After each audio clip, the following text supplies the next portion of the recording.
we've got something really special for Vayetze. Both the Maggid of Zlotchov and Rabbi Yakov of Abuhatzeira are both looking at Jacob's journey, Vayetze Yakov, and they're looking at what we can learn from this in terms of the way, the way we're supposed to live and in this world. And so we're going to start with the Maggid of Zlotchov. The Maggid of Zlotchov, he says, right, what's going on here? They both see that it's not just the simple meaning that Jacob leaves Beersheba, buggers off and goes Harana in the direction of Haran, and then he gets this place where he lies down, he goes to, as a shluf. No. There's something else deeper going on here that we in, nowadays are meant to learn from and apply. And he says as follows, he says, what's actually going on here, or what it's alluded to, is it's the neshama. The neshama, right? Jacob leaving Beersheba is like the neshama that has left its divine source and it's complaining. It doesn't want to go to Haran. Haran sounds like Haron, evil. It doesn't want to come into this world. Why do I have to be here?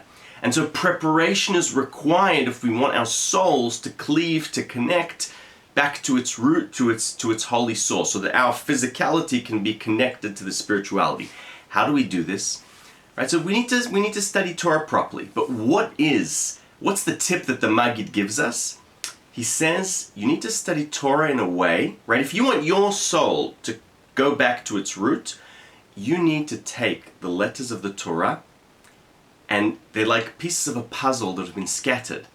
You need to refit the 22 letters of the Hebrew alphabet, restructure the Torah in a way that you're bringing it back to its original source. Because what we're reading today is actually not its original source. I know, wild stuff.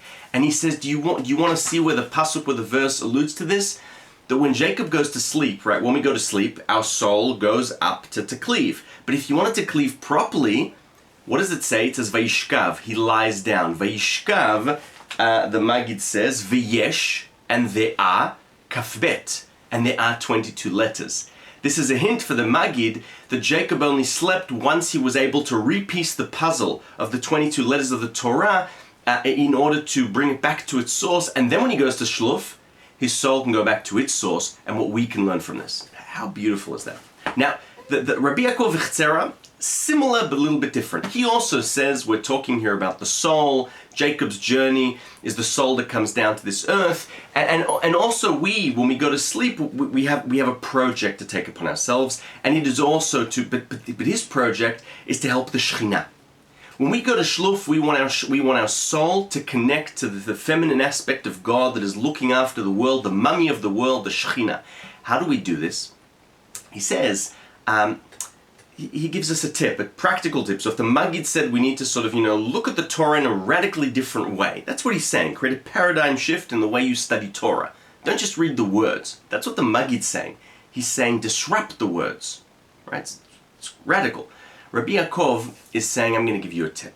If you want to connect to the Shekhinah, you want your soul to go back to where it's meant to go, you need to do two things. You need to first, you need to pray properly, that before you go shlufing, that your soul may be zakai, may be worthy of going up to the Shekhinah, but you also then need to fill yourself, become full, like a good meal with Torah. And when you eat properly, from the well, drink properly from the well of Torah, and you've prayed properly, and then you're ready to go for a shluf, you then need to wake up at midnight. You have to wake up for tikkun chatzot. Why do you have to wake up at midnight? What's going on at midnight? Every midnight, the middle of the night, the Shekhinah, the mummy of the world, she's crying. She's crying because she's upset, she's waiting for redemption, and she needs the soul. She needs the comfort of our soul, the temporary comfort, so the soul is able to go up and comfort. And this is a very dangerous time because there are demons and impure spirits. But Rabbi Yakov says, right, Jacob is going from Beersheba, from the holy place, to Haran. He's coming into a place where he's going to confront these evil forces, Haronaf.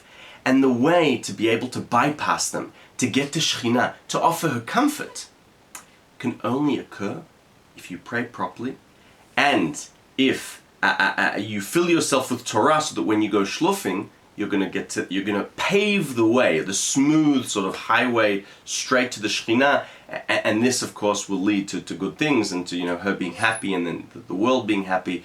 Thoughts on the Torah portion of Vayetze with these two giants. Shabbat Shalom.